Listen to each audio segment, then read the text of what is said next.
MMA fighting here at UFC 235 Media Day, speaking with Jeremy Stephens, who takes on Zabit Magomedsharipov on the ESPN undercard. ESPN, how's that sound?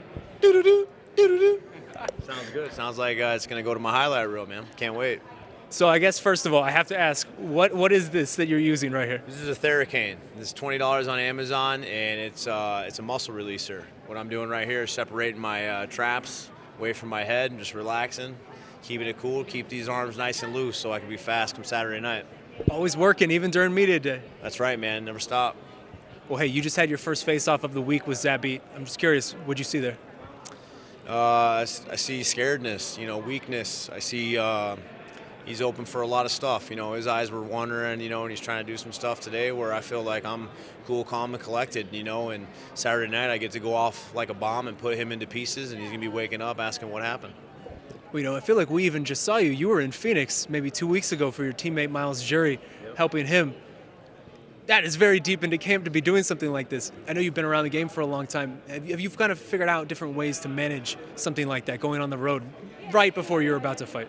Yeah, I mean, I look at it as like the path that I'm going is to championship status. You look at the champions right there, they're getting swamped, they're getting swarmed, they're going to New York during fight week, or last week, whatever it was, and they're putting on a heavy schedule. There's nothing that I can't handle. Even on the road, I'm out running, I'm putting in work. I have a great team behind me, and, it's just work, man. I can handle another task if I could be rolling out on a lacrosse ball doing this. I can do multiple things. I can multitask. I'm a father. I'm a husband. So there's many things I can do at once. Well, man, I don't think a lot of people were lining up to fight Zabit. It seemed like Zabit's team wanted you. Why is this the fight for you? Why is this the one you wanted? It's best I get him now. He's a young, hungry, up-and-coming kid. He lacks the experience. He has never fought nobody like me. He's never fought anybody even close to like me. He's in for a rude awakening come Saturday night, and I get to put an ass whooping on this kid, and really welcome him into what the UFC is all about. Everybody's talking about him and the hype, but no one talks about how long I've been doing this, against who I've been doing it. And I stop hype trains like this in particular really good fashion. Not only can I knock you out with my shins, my right hand, my left hands, my elbows, I can beat you in any which way. And not alone, he's never faced anybody who's mentally as tough, I acquire strength in what I've overcome. And it's really hard to beat somebody who doesn't fucking quit, and that's me. Well, you even mentioned the hype. It feels like when people talk about him, they talk about him as this future title contender. Is that hype overblown, or do you see it when you look at him? You're going to have to prove it to me, my man. Yeah. Come Saturday, you're in there with a different killer, dude. You're coming in there with somebody with clear intentions on taking you clean the fuck out, and I got multiple ways to do it, and I'm ready for the task, and we welcome the challenge. Well, earlier this week, just to switch topics a little bit, you opened up about, experiencing suicidal thoughts after your fight against Jose Aldo. That's not something we commonly hear from professional athletes. Why was that important for you to share that, to speak about an issue like that? With where I'm at mentally, I'm in a really good place right now. I've really experienced true love, true joy, true happiness, and I'm in a great place. And I know other people can be in that dark place, and I know what it's like to be there, and I know how to get out of there. It really just wasn't with the loss about Jose Aldo. It was just these patterns in my life that kept showing up in my biggest moment. It wasn't anything had to do with him particularly. It was just these patterns of, at my biggest moment, I am failing. And I had to figure it out. There's a bunch of data there that I can actually take and work with and figure it out, just like I do in fighting. I keep coming back better and better, I can't wait till Saturday when everybody's gonna be like, damn, like Jeremy Stephens just keeps getting better and better, and he's just knocking people out with another move or whatever it may be. So I took that fight mentality that I have, which, people know me for being a mentally tough savage, getting out of crazy locks, fighting, back to back, on 4 weeks notice, short notice. So they know I'm a mentally tough person. So to go up and open up like that, I know people are in areas like that, and you can get out of there. And I wanted to be that inspiration. I really know my purpose and understand why I fight, why I do what I do.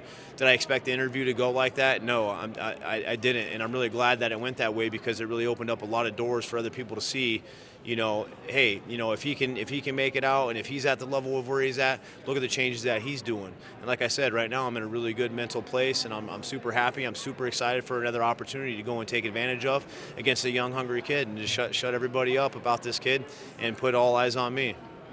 I mean, when you look, I guess, at what a professional athlete does, I feel like a lot of people overlook that the successes are very public, but the failures are so public as well. And especially MMA, it is such an individual sport. I mean, do you feel like that conversation, the mental health conversation, is one we need to have more often? Yeah, if not, we're human beings too. We have the same emotions as anybody else paying mortgage or rent out there, or just living life, and young kids, and it's becoming a more frequent thing because of social media. Look, people can pick apart my life and be like, oh, look at that loss, oh, you suck, oh, blah, blah, blah. Well, you have a job I can't even comment on, so you get to really, pick me apart. But the thing is I'm a man. I can actually face my problems and go and do that better. There's people who are 40, 50 years old, 60, 70, and go on and dying in the grave where all the dreams are still there.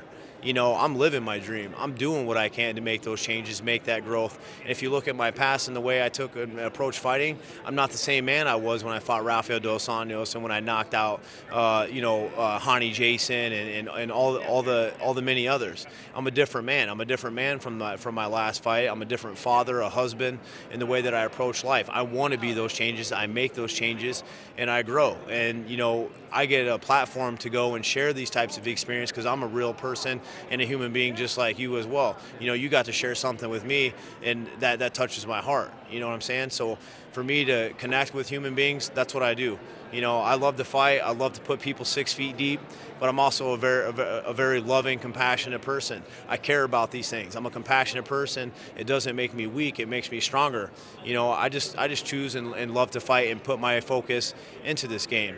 Fighting is just a mechanism for me to get my financial stability and financial freedom that I want. This is what I love to do. This is what I chose to do. I don't have to fight. I choose to do it, and I choose to allow myself to be this being and reach people that are just average people just like me. I was an insecure kid who was scared of going to school because I didn't want to get bullied. I was an insecure kid because my clothes stunk because my mom smoked cigarettes and they were wrinkly, and I was in a garbage bag of clothes. My mom's still an addict to this day. I don't have any type of communication with her. It's very minimal. I just let her know that I love her and I want a relationship, but we can't really have that. So if that can relate to anybody, I'm still here from the choices that I made. From the focus in my heart was always telling me, hey, I want to do something about this. I want to be great. I want to go on and make something of my life. And I'm here today doing that and able to give back on this type of platform to everybody else who feels the same way. Absolutely, man. Well said. And final two questions, just revisiting the fight. I mean, you're going into this one, and you've mentioned it even. You're a 2-1 underdog against a guy who hasn't really been tested in the UFC. And this is a familiar spot for you. Josh Emmett, Do Hoo Choi. When you look at this type of fight, where it's a young, hungry guy coming up trying to make a name off of you, use you as a stepping stone, does part of you just kind of grin a little bit and say, nah, man, you picked the wrong target? I'm the wrong motherfucker to be messing with, dude. I can just smell it in the air. It's my time, dude. March 2nd is going to be my night. Then, like I said, I get to put them on my highlight reel on ESPN. People are going to be all tuning in like Tupac, all eyes on me. So this is it, man. This is a great moment for me to show what I've overcome and let people know who I am. Well, last question, man. It's a simple one. What do you need to do on Saturday? How do you pull off the upset against Zabit? Just bring it. Show up, be me, be my authentic self, and just bring it.